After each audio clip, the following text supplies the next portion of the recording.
వీక్షకులందరికీ నమస్కారం. అక్టోబర్ నెల 10వ తారీఖు లగాయతు ఫిబ్రవరి 4వ తారీఖు వరకు దాదాపుగా 117 రోజుల పాటు వృషభ రాశిలో సంచారం చేస్తూ ఉన్నటువంటి గురువు వక్రగతిని పొందబోతూ ఉన్నారు. ఈ గురుడు వక్రగతిని పొందుతున్నారు, ఏదో జరిగిపోతుంది. ఈ గురుడు వక్రగతిలో ఉన్నప్పుడు విపరీతమైనటువంటి ఫలితాలు వస్తాయి అని కొంతమంది కొంత దుష్ప్రచారాన్ని చేస్తున్నారు. ఇక్కడ ఒక విషయాన్ని గుర్తుపెట్టుకోవాలి. శనేశ్వరుడికి వక్రం కలిగింది. దాదాపుగా చాలా రోజులు, ఆయన కూడా 100 రోజుల పైనే వక్రగతిలో ఉన్నారు. నవంబర్ 15వ తారీఖుతోటి ఆ శనేశ్వరుడి యొక్క వక్రగతి పూర్తయిపోతుంది. ఇక్కడ ద్వాదశ రాశులకి ఫలితాలని మనం అధ్యయనం చేసేటప్పుడు కేవలం ఒక గ్రహాన్ని మాత్రమే దృష్టిలో పెట్టుకుని ఫలితాన్ని చెప్పకూడదు. మిగతా గ్రహాల తాలూకు ఫలితాలు కూడా ఉంటాయి కదా. ఉదాహరణకి ఏదైనా ఒక రాశి తీసుకుంటే ఆ రాశికి గురువు వక్రంలో ఉన్నారు, గురుడిచ్చే ఫలితాలు ఉంటాయి. కానీ మిగతా గ్రహం వల్ల వచ్చేటువంటి ఫలితాలు కూడా వస్తాయి కదా. ఇది కూడా అన్వయం అవుతుంది కదా. కేవలం ఒక గ్రహం ఫలితం మాత్రమే వస్తుంది అని అనుకోవడం మన మూర్ఖత్వమే అవుతుంది. ఈ గురుడు వక్రంలో ఉన్నారు. ఈ 117 రోజులు లేదా 119 రోజుల పాటు కొన్ని పంచాంగాల రీత్యా 117 రోజుల పాటు గురుడు వక్రగతిలో ఉన్నారు కాబట్టి మీకు ఇది అయిపోతుంది అని చెప్పడం అది మన అవివేకము. ఎందుకంటే గురుడి వల్ల ఇది జరుగుతుంది సరే. ఒకవేళ గురుడు పాపస్థానంలో ఉన్నారు, దానివల్ల ఇది కొంత ఇబ్బందికరమైన పరిస్థితులు ఉన్నాయి. మరి దీనివల్ల మిగతా గ్రహం ఇచ్చేటువంటి శుభ ఫలితాలు కూడా ఉంటాయి కదా.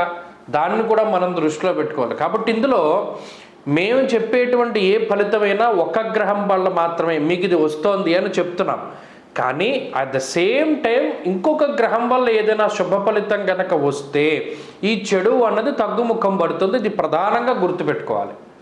కాబట్టి ఈ గురువు యొక్క ఈ 117 రోజుల వక్రగతిని దృష్టిలో పెట్టుకుని ఏ రాసులకి ఏ ఫలితాన్ని గురుడు కలగజేస్తున్నారు అనేటువంటి విషయాన్ని దృష్టిలో పెట్టుకోవాలి. ఎందుకంటే ఆల్మోస్ట్ రాశి సంచారం పూర్తయిపోతూ ఉన్నటువంటి టైంలో ఉన్న గురుడు 40 డిగ్రీలు 43 డిగ్రీలు వరకు వెనక్కి వచ్చేస్తున్నారు. మరలా తర్వాత మే 15వ తారీఖున మారతారు గురుడు వృషభం నుండి మిథున రాశిలోకి.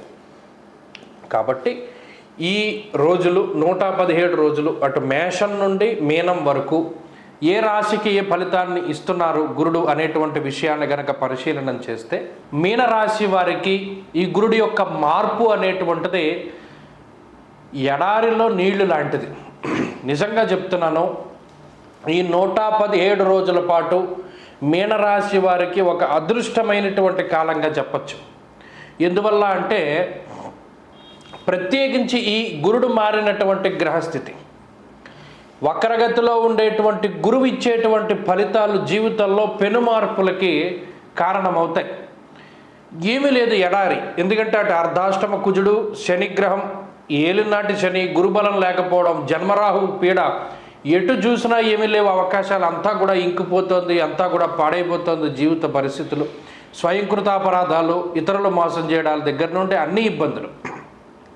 ఇటువంటి తరుణంలో గురుడు వక్రించి ఈ 117 రోజుల పాటు మీ మీద విశేషమైనటువంటి కరుణ, మరి మీ రాశ్యాధిపతి ఆయన అయినందుకో దేనికో మరి తెలియదు, కానీ ఏదైనా గురువు వక్రగతి మీకు విశేషమైనటువంటి యోగాన్ని కలగజేస్తుంది, కుటుంబాన్ని ఇస్తుంది, జీవిత భాగస్వామితో ఉండేటువంటి సమస్యలను తగ్గిస్తుంది, జీవిత భాగస్వామికి ఉండేటువంటి అనారోగ్యాన్ని తగ్గిస్తుంది, ఆర్థికాభివృద్ధి కలుగుతుంది, శుభ కార్యక్రమాలు జరుగుతాయి, సంతానాభివృద్ధి ఉంటుంది, ఉద్యోగం లభిస్తుంది.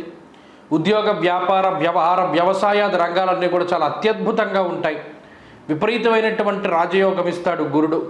మంచి గుర్తింపు, ఉన్నతమైనటువంటి పదవి, మీ మీద ఉండేటువంటి నీలాపనందలు తొలగిపోయి అందరి యొక్క మన్ననల్ని పొంది సమాజంలో ఒక క్రియాశీలకమైనటువంటి పాత్రని పోషించేటువంటి విధంగా గురుడు మిమ్మల్ని అనుగ్రహించబోతూ ఉన్నారు.